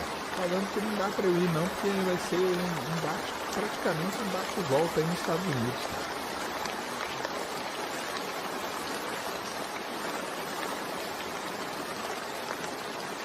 Ah, tá, porque quando ele falou, né, eu falei do Bryce Canyon, ele mandou 10 anos, eu já visitei o Bryce Canyon e tem uma ilha lá chamada Vernal, que é muito famosa pelos fósseis de dinossauro. Quando você olha nos canyons dela, você vê as divisões da cor das eras geológicas. Aí, não, isso é muito bonito, o Bryce Canyon, o Bruce Canyon, você vê ali, você lê, né, você lê a história do planeta Terra nas rochas. Tem pessoal que chama que é Biblioteca de Rochas. Em que ano você fez vestibular para a USP? 1993. 1993, que eu comecei a estudar em 94, é isso mesmo.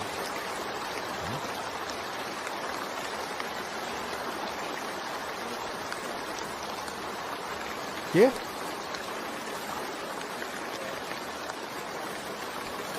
Esses quadros, então, né? Esses quadros aqui é muito legal. Essa parede aqui na verdade é uma parede muito bonita que a gente tem aqui no estúdio, onde tem esses quadros aqui. A história desses quadros é a seguinte: eu uso o Twitter há muito tempo. E lá no Twitter eu tenho um número considerável de seguidores. Para que serve isso? Para ganhar esses quadros aqui. O pessoal do ESO, o pessoal ESO oficial, entrou em contato comigo há algum tempo atrás já, mas agora faz tempo já. E eles entraram em contato oferecendo, eu podia entrar no site, escolher lá um determinado X número de quadros que eles me mandariam em troca de divulgação. Olha que maneiro, tá vendo só? E aí eles mandaram todos esses quadros aqui. E quando nós mudamos pra cá, eu falei, caramba, vai ser a parede dos quadros. E tá aí.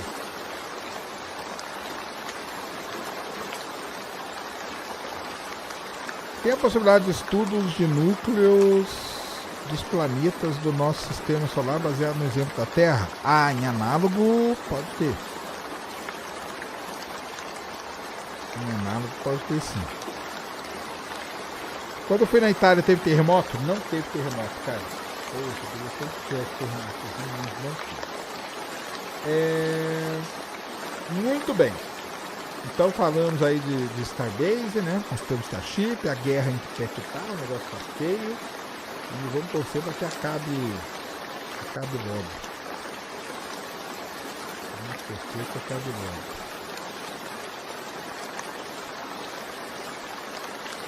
Matador de quê? De noob, mandou 10. Toy 715B tem vida? Gostei do ET, Sérgio. Ele é muito simpático, né? Faltou o esquema da Terra plana. Da terraplanagem, faltou. Já tem o esquema da Terra plana. Ai, viu? Mas retomando então. Então falamos aí de Starbase também, mostramos aí as coisas e tal. Deixa eu ver aqui o que mais a gente pode falar. Ah, muito bem, podemos falar do Toy então 715. O Toy 715 é um exoplaneta muito provavelmente, né, rochoso, bem parecido aí, uma estrela muito jovem, aonde que foi encontrado então pela TESS, tá? Pela TESS, é uma estrela anã do tipo M, anã vermelha, está a 137 anos-luz de distância da Terra e foi encontrado nessa estrela chamada TOI 715. TOI quer dizer TESS, Object of Interest, encontrou um exoplaneta que é uma superterra. A órbita da superterra é de 19 anos, tá? Então ela gira o ano, 19 dias, o ano nesse exoplaneta, é isso aqui, ó, que está aqui agora, tem 19 dias. E o grande lance é o seguinte: por que o Matador de Novo está perguntando isso? Porque essa superterra foi encontrada na zona habitável da estrela. Então nós temos uma superterra detectada na zona habitável de uma estrela. E aí o pessoal começou a levantar a questão se ela poderia ter vida. Poderia. Isso aí a gente não sabe, né? Pouco provável? Bem pouco provável. Tá? Bem pouco provável mesmo. Mas que pode estar na zona habitável, que já ajuda bastante. Tá? Então tá aí, ó, mais uma descoberta de exoplanetas para vocês, que já vão somando aí 5.600, sei lá, exoplanetas descobertos até o momento. É muita coisa e isso ainda vai piorar ou melhorar, dependendo do seu ponto de vista, porque vai começar a vir muito mais disso aí, tá bom? Então tem 5.600, 5.500 alguma coisa, tá? Então isso é o que eu queria falar também desse exoplaneta aí, que tá muito legal. 1.016 pessoas votaram. Etevaldo, 32%. Goiabinha, 27%. E quem ganhou aí foi Varginho, com 41%. Então, ó, vira aqui, meu filho. Vira aqui pra mim. A partir de hoje, você é batizado aqui no Ciência Sem Fim como o grande Varginho. Varginho? Que ganhou? É. Varginho, você é o grande Varginho. Esteja batizado. Espero que você faça o uso bem devido e correto desse nome que você acaba de ganhar. Isso, então tá aí.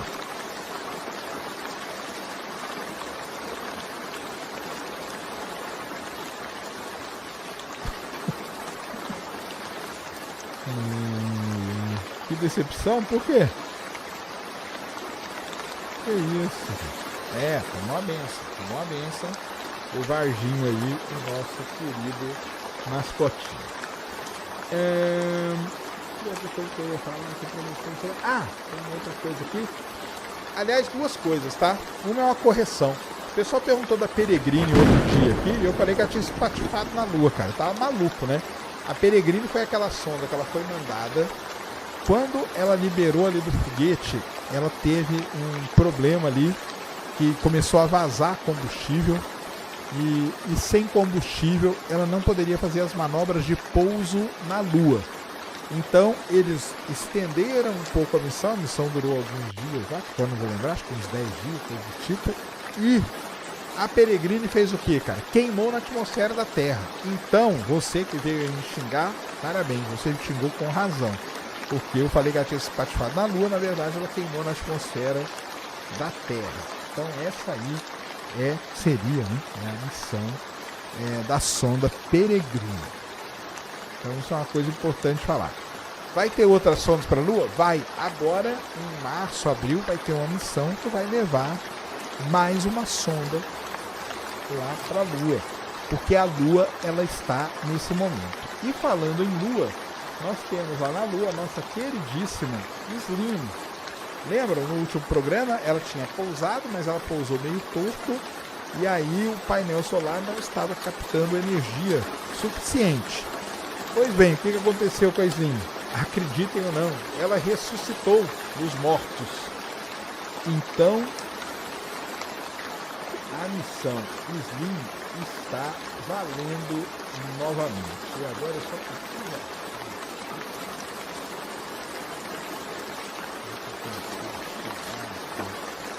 No site. Pode falar o que quiser dos países por aí, mas o site da NASA, cara, é o melhor site que tem no país, né?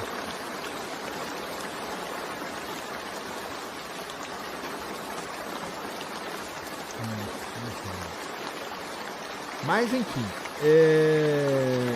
a Slim, o que aconteceu com a Slim? A Slim está na superfície lunar, ela conseguiu gerar energia, ela ressuscitou dos mortos e está fazendo imagens de novo, muito legal, transmitindo tudo e acompanhando todas as atividades em Starbase, porque é o dia inteiro com atividade. É o dia, uma cidade aquilo ali. Lembrando que a cidade ali mesmo, onde fica é Brownsville, no Texas, mas você indo até Boca Chica ali, né? Você consegue ter uma visão muito boa do lançamento do Starship. Então isso aí é um que eu queria falar. E o outro é o do asteroide, eu falei, né?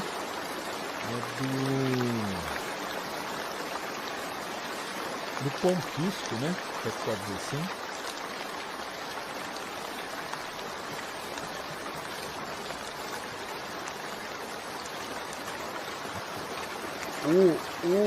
O DoD, que é o Departamento de Defesa dos Estados Unidos, requisitou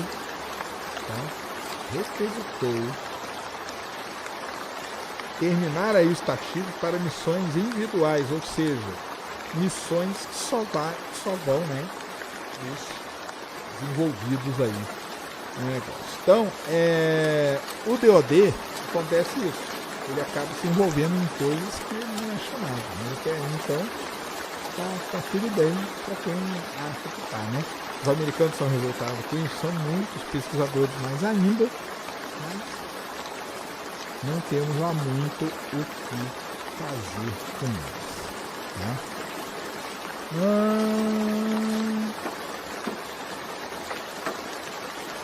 Foto? Todo mundo aí tem foto com o ET de Varginha? Não tem. Tudo isso, gente, que vai ter foto com o ET de Varginha. Ah, faltou falar do asteroide, né? Deixa eu falar aqui.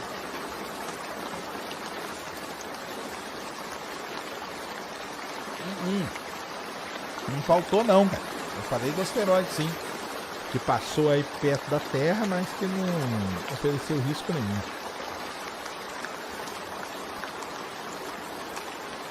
Não ofereceu risco nenhum. Risco zero aí do asteroide que passou perto da Terra. Tomara aí que ele se desintegre em algum lugar. E uma coisa que eu queria falar também, eu vou colocar aqui para você ver. É que a sonda Slim, então ela caiu ali de lado, o painel dela ficou mal, mas ela ressuscitou.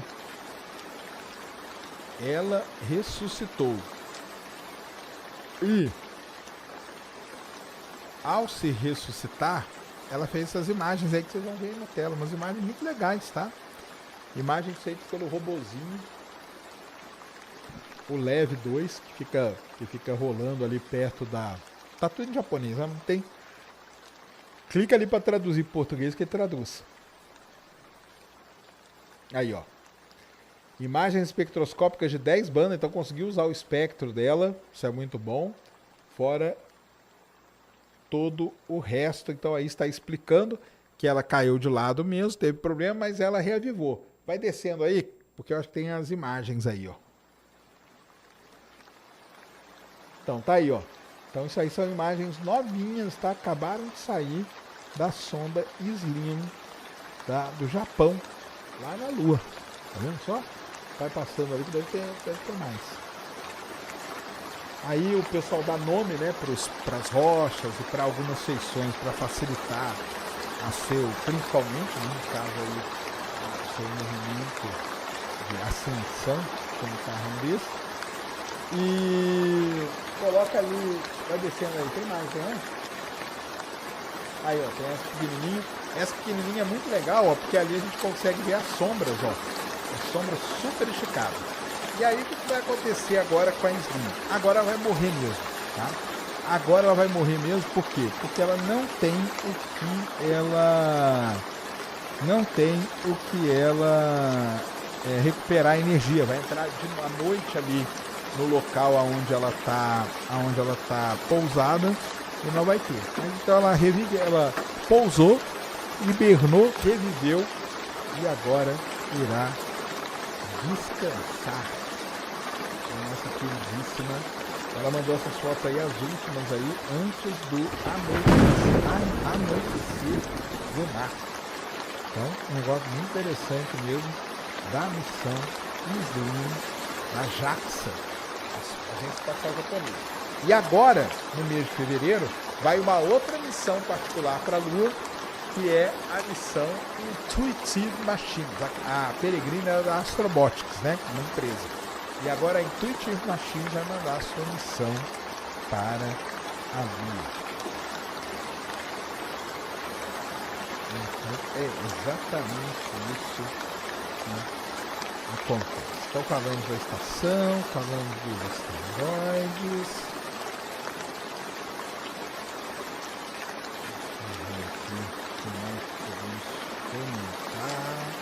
Mandem aí perguntas aí, galera. Enquanto eu vou vendo aqui, a gente vai...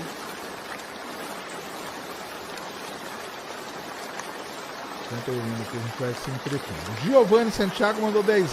Quando a luz está crescendo ou minguando, as marés são menos afetadas, ao contrário da lua cheia, apesar da gravidade lunar ser constante, porque a influência varia com as fases. Boa pergunta, Giovanni, pelo seguinte: a órbita da Lua ao redor da Terra não é uma órbita como a gente conhece, é uma órbita bem circular, e isso aí pode representar tudo isso.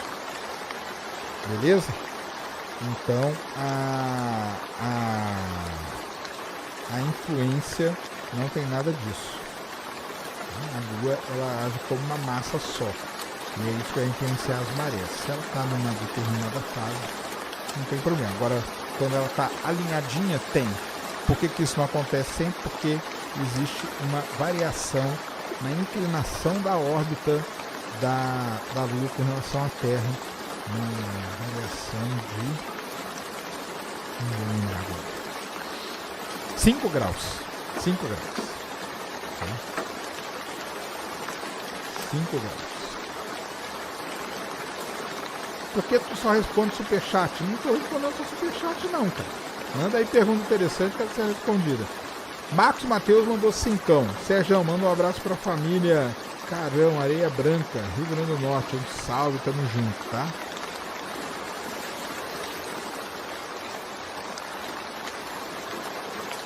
Qual a minha opinião sobre Neuralink, Leandro? Já respondi, cara. Em casos assim extremos, né, que você não tem outra coisa pra fazer,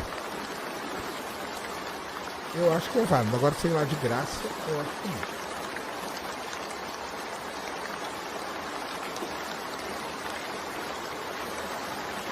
Tô com medo do ET Bilu. Isso aqui não é ET Bilu não. Isso aqui é o, como foi o nome escolhido? Varginha. Varginha. Então agora nós temos o Juquinha, palmeirense, e o Varginha, tá?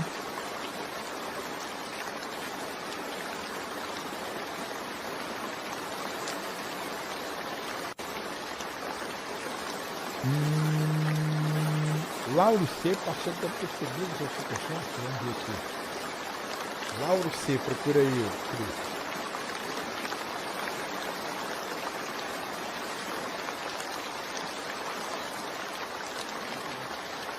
Sério?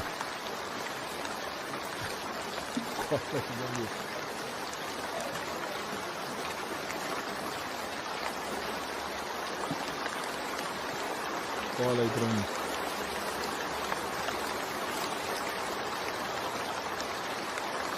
Lauro C mandou 5. Sérgio, a Parker Solar Probe ainda está nativa? Claro que está.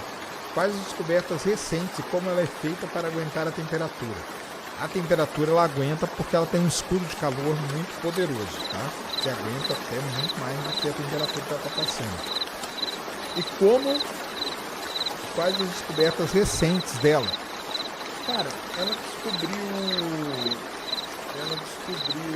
Elas estão, né, as sondas tentando descobrir qual é a origem das flares ou das conjunções e tudo mais, né? Então, qual a origem da flare, qual a origem do aquecimento da coroa, tá? Como que essas coisas são afetadas, como que elas surgem, qual que é o modelo para explicar isso aí. Até agora, então, mais ou menos, parece que tem em si ali, dentro da mancha solar, como um pequeno foguinho que eles já estão apagando, toda uma história sobre essas flares aí, que é muito importante, porque a flare pode gerar uma explosão de radiação, isso aí chegar na Terra e danar-se tudo, como a gente já falou aqui, dentro de química e tudo mais. Então, por isso que é importante o monitoramento, por isso que é importante que um estudo, principalmente nessas bandas aí específicas. Bom? Respondido? E aí, ó, eu separei aqui um negócio para falar que é muito legal, eu já estava esquecendo, que é isso aqui. Então vamos lá. O que acontece com a NASA, né? A NASA, todo ano, isso é uma das coisas principais que ela faz, é lançar esse documento aí, que nós vamos ver na tela já. Esse documento aí é chamado de NASA Spin-off. O que é NASA Spin-off? É tudo que pode ser feito na área espacial, ou, aliás, tudo que pode ser feito em outras áreas que tira proveito do desenvolvimento espacial, a gente chama de spin-off. Então, se você for descendo aí, ó, vamos descendo aí, por exemplo, ó, a criação, tá vendo ali os bombeiros? Os bombeiros estão levando ali um drone, ó. Só que o drone está dentro dessa estrutura aí, ó. Então, o que foi desenvolvido, né? Foi desenvolvido uma maneira de chegar em incêndios e também acabar com eles. Então, isso aí é uma das coisas. Outra coisa que eu estava vendo aqui foi na parte de estudos de medicina e tudo mais, sempre tem muito, né? Tem que ter, na verdade. Mas até mesmo nesse lance de formação de planetas, aí e tudo mais, a matéria escura poderia ajudar. E então, quando a gente aplica alguma tecnologia no nosso dia a dia, e que ela veio do espaço, veio de qualquer outra área, isso é chamado de spin-off. E aqui nós temos um spin-off espacial, onde são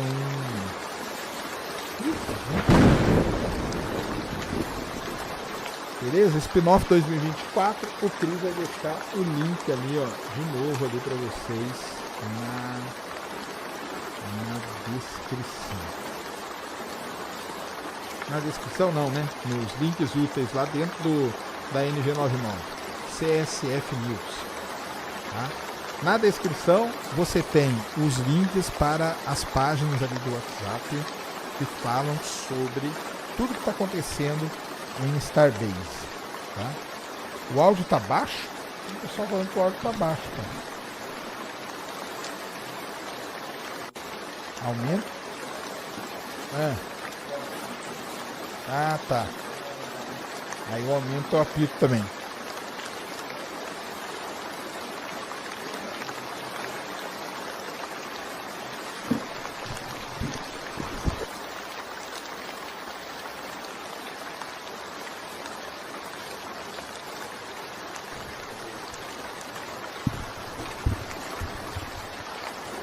Melhorou? Tá vendo só?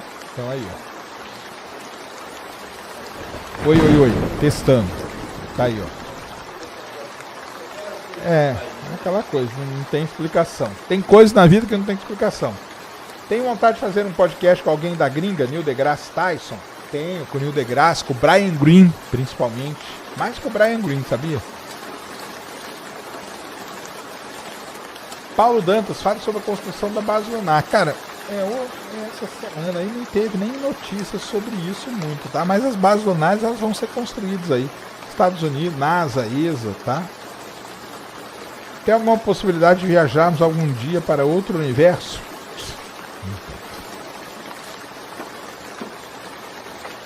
Manda um salve para Itabira, ó, grande Itabira. Existe...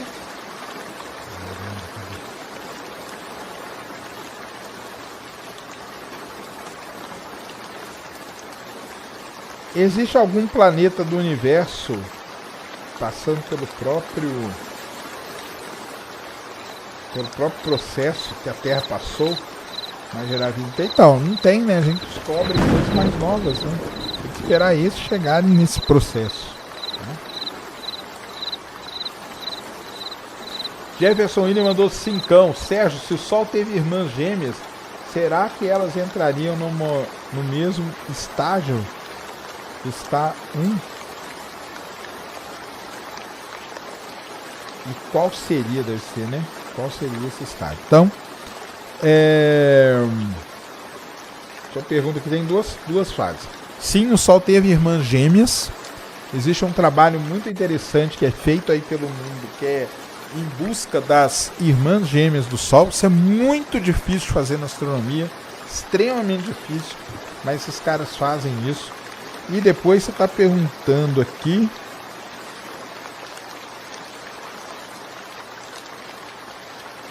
sobre o estágio do ar, não vou saber responder, tá? Mas a primeira parte aí eu sei. Beleza? Você consegue explicar sobre poço da Petrobras no Rio Grande do Norte? Claro que consigo, cara. Ali é um negócio chamado margem equatorial. A margem equatorial é uma gigantesca reserva de petróleo, gigantesca reserva de petróleo que fica ali no norte, né, do Brasil.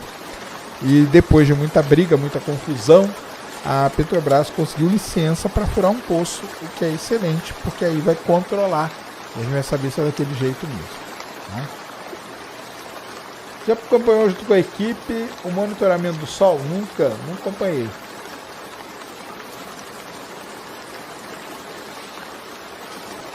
Quando o James Webb...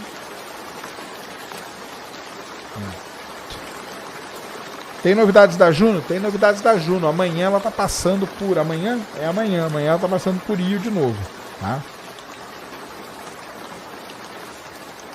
Qual o campo da astronomia que mais me fascina? Cara, eu acho que cosmologia mesmo.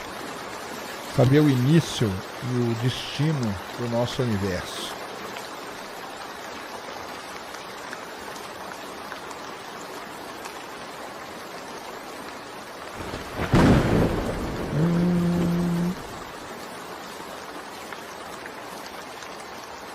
O Juliano perguntou o que é um buraco branco, se ele existe. Não existe, ele existe teoricamente, a gente tem tudo definido e tal. Agora teria que observar. Aí é um problema. Aí é um problema.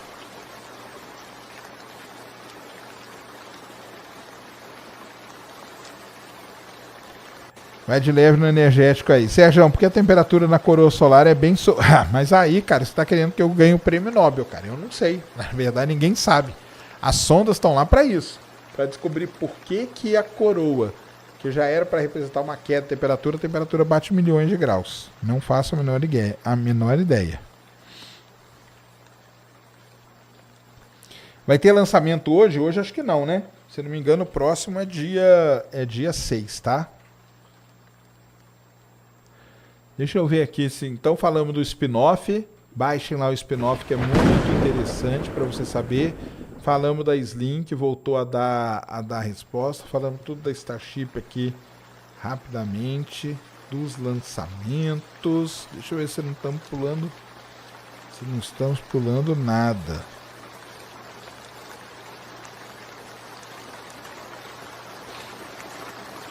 E aparentemente não, hein? Aparentemente está tudo certinho. Deixa eu ver aqui o que mais. Falando da Slim, então. Eu acho que é isso, hein? Que a gente tinha que falar hoje. Falando do spin-off. Das galáxias. Do DoD.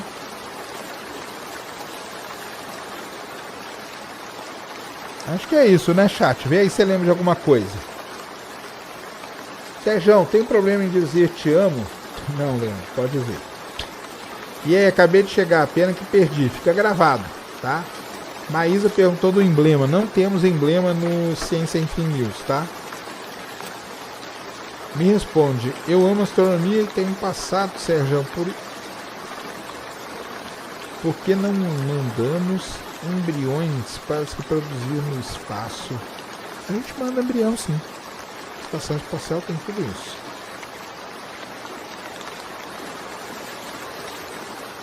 É verdade que a viagem para a Lua foi adiada? Foi adiada, tá? Ela foi para 2027. Vamos esperar agora o que vai acontecer. Amanhã tem lançamento às 23. Ah, é? Então amanhã tem lançamento, sim, tá? Amanhã temos lançamento, então. Então vamos ficar espertos aí.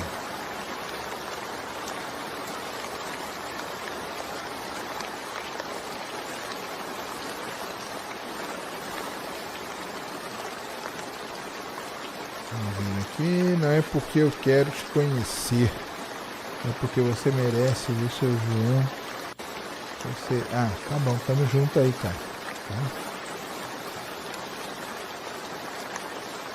Porque os foguetes têm essa forma aí, né? Porque é a forma, igual disse o Elon Musk, mais fácil para eles rasgarem os céus. Galera, acho que é isso, hein? Acho que é isso. Passei aqui por tudo. Nós estamos planejando para semana que vem. O Ciência Sem Fim News vai ser na quarta-feira, tá? Precisamos saber, vocês gostaram do cenário? Está aprovado? Com essa luzinha aqui preenchendo, com essa nova, bem nova aqui, novo enquadramento. Me respondam aí. Me respondam aí se vocês gostaram do cenário. Primeira pergunta é essa. Gostaram do cenário? Podemos continuar desse jeito? A gente quer fazer o que agrada a vocês.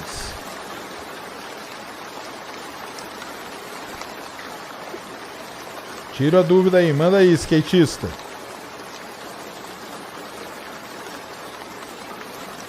Tá perfeito.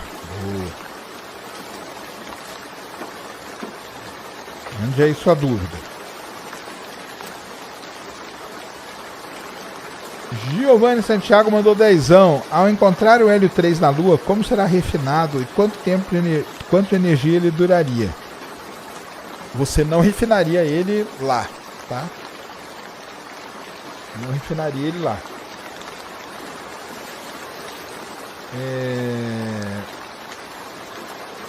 Para gerar energia nuclear com o L3, cara, você precisa de muito pouquinho. Pouquíssimas gramas já gera energia aí para abastecer, tipo, um bairro, talvez de uma cidade grande, tá? Mas já é um grande avanço, porque todo mundo pensava que você ia ser aquele negócio robótico. Hoje não. Você tem acaba tendo, né? Pegando aí os trejeitos da coisa, mas o lance é que precisa de muito poucas gramas de hélio 3 para gerar energia nuclear, tá? E o problema nem é esse, tá, Giovanni? O problema hoje é o seguinte, que a gente não consegue gerar uma produção a mais de energia. Então esse é um seríssimo problema.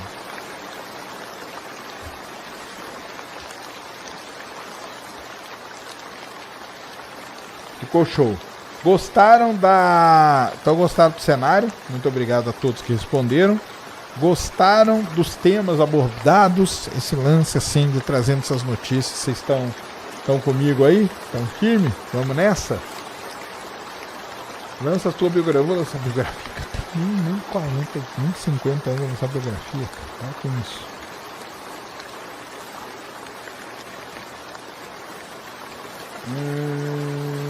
Estão sempre atrás de mim, né? Tô ligado.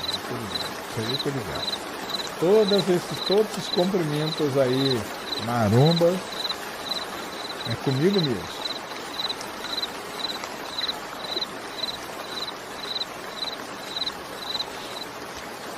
Bem, eu acho que é isso então, viu? Ah, tem a pergunta lá? Então tá, deixa eu perguntar. É o Aral? Ah tá, o Aral perguntou aqui sobre o exoplaneta, né? Que ele é gigantesco. Existe uma probabilidade de vida nesse planeta? Surgiu alguma notícia? Não. Porque como a estrela é muito jovem, está com muita atividade, basicamente a estrela afetaria muito a vida ali nesse planeta. É isso? Acho que é isso então, hein, galera? Passamos por tudo. O cenário está aí modificado. É o mesmo lugar, mas modificado. Agora nós temos um nome aqui para o nosso ET. É o nosso querido Varginho. Vai ficar do lado do Juquinha, companheiro dele.